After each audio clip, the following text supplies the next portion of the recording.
Hello बच्चों, कैसे हो सभी? सब बढ़िया।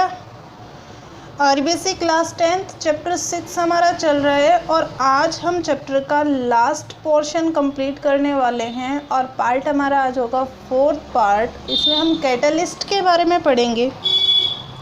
इससे पहले जिन बच्चों ने पार्ट 3rd, 2nd और 1st जिन्होंने नहीं देखा वो पहले जाके उसे देखे, तभी आपको आगे ये समझ में आएगा।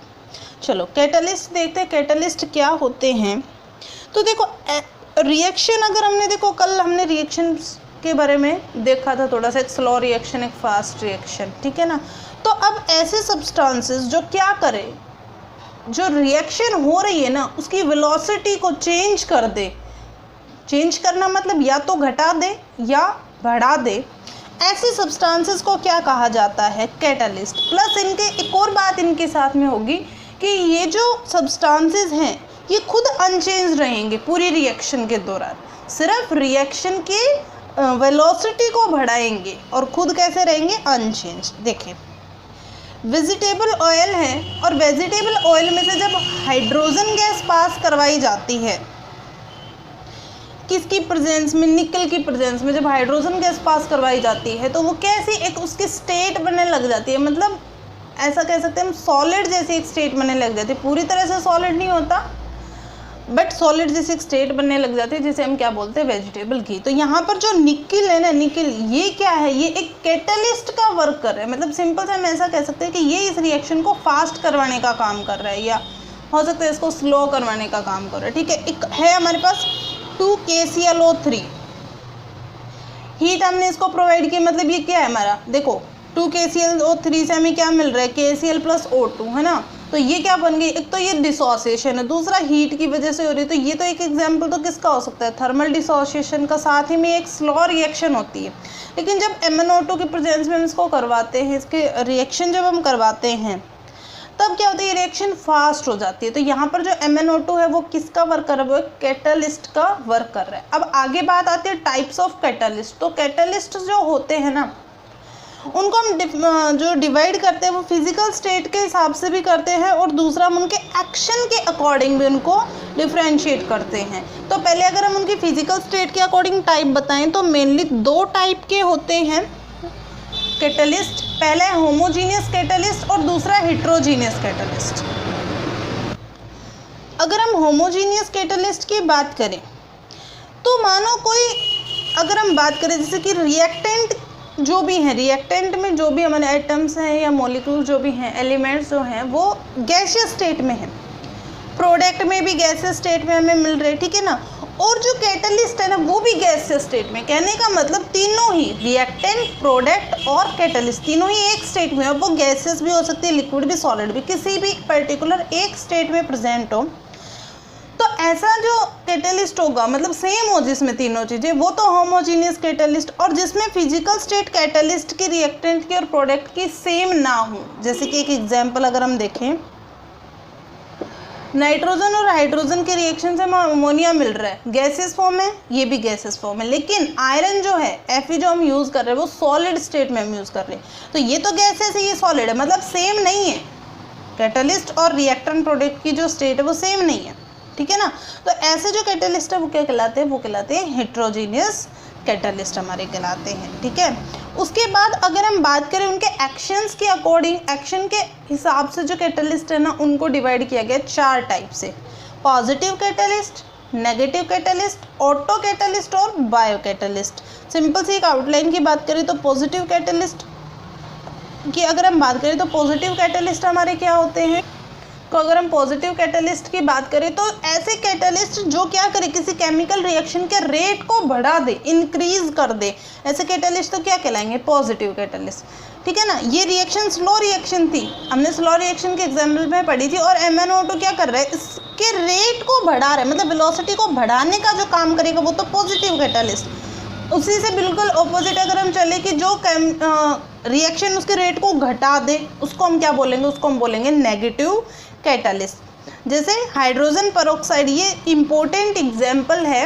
हाइड्रोजन पेरोक्साइड जो है वो क्या होता है कि वो रखे रखे कुछ टाइम के बाद क्या होता है, वाटर और ऑक्सीजन में ऐसा कह सकते हैं हम डिसोसिएट होने लग जाता है, जो कि हमारे लिए यूज़फुल नहीं। हमारे लिए जो यूज़फुल फॉर्म है वो कौन सी है, H2O2 की जो फॉर्म है, हाइड्रोजन पेरोक्साइड, ठीक है ना। तो अब अगर हम इसमें इसकी ग्लिसरीन की प्रेजेंस में, मतलब ये ऐसा कहें कि हम हाइड्रोजन पेरोक्साइड में ग्लिसरीन को मिक्स कर दे, तो क्या करेगा ये रिएक्शन को, देखो ऐसा नहीं है कम कर देगा, स्टॉप कर देगा, नहीं स्टॉप नहीं करेगा, बस उसकी स्पीड को कम कर देगा। मतलब जो ये डिवाइड होने लग रहा था वाटर और ऑक्सीजन में, अब ये थोड़ा स्लो स्पीड से डिवाइड होगा, ठीक है। तो ग्लिसरीन जो है ये क्या है, एक नेगेटिव कैटालिस्ट है। उसके बाद बात अगर हम करें ऑटो कैटालिस्ट की, तो ऑटो कैटालिस्ट देखें कि जब कोई रिएक्शन हो रही है, ठीक है, और उस रिएक्शन में कोई प्रोडक्ट बना, और वो जो प्रोडक्ट बना ना वही क्या करे, कैटालिस्ट की तरह बिहेव करे और रिएक्शन के रेट को बढ़ा दे, उसकी वेलोसिटी को इंक्रीज कर दे, ऐसे प्रोडक्ट को ऑटो कैटालिस्ट कहा जाता है। जैसे इथाइल एसीटेट और वाटर की जब रिएक्शन करवाई जाती है तो हमें एसिटिक एसिड मिलता है, और ये एसिटिक एसिड जो है ना ये स्पीड बढ़ाने का काम करता है, इसकी वेलोसिटी बढ़ाने का काम करता है। तो ये एक ऑटो कैटालिस्ट है। ऑटो मतलब सेल्फ से है, प्रोडक्ट भी है और सेल्फ कैटालिस्ट भी है, ऐसा भी कह सकते हैं हम इसको, ठीक है। प्लस हमें क्या मिल रहा है, इथेनॉल।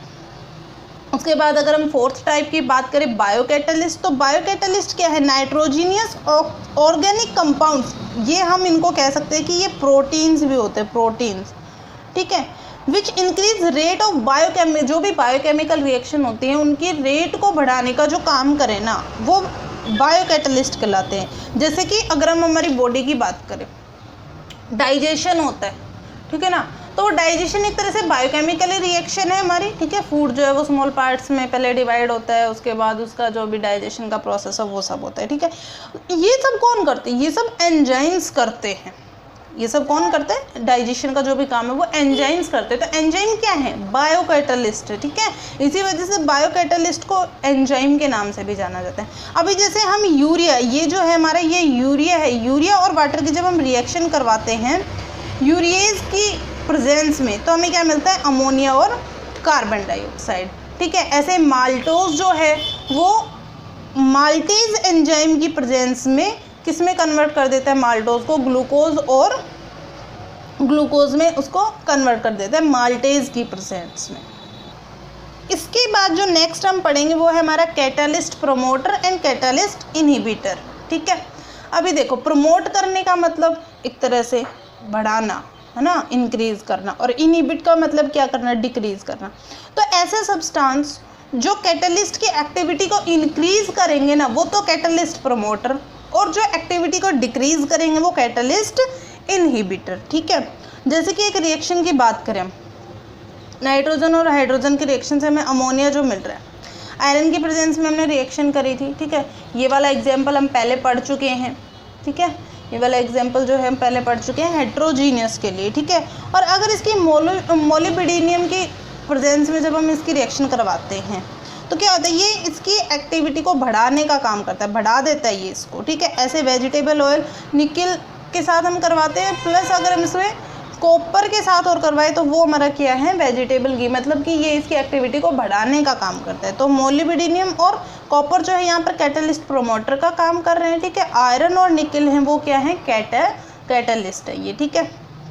ऐसे अगर हम इनहिबिटर की एग्जांपल देखें तो वही आयरन के साथ में अगर हम कॉपर के साथ रिएक्शन करवाएं, ये जो रिएक्शन होगी ये क्या करेगी, इसमें क्या होगा कि ये कॉपर क्या है, इसकी एक्टिविटी को डिक्रीज़ कर देगा, कैटालिस्ट की एक्टिविटी को, काम करने के जो स्पीड उसको थोड़ा डिक्रीज़ कर देगा, ठीक है ना।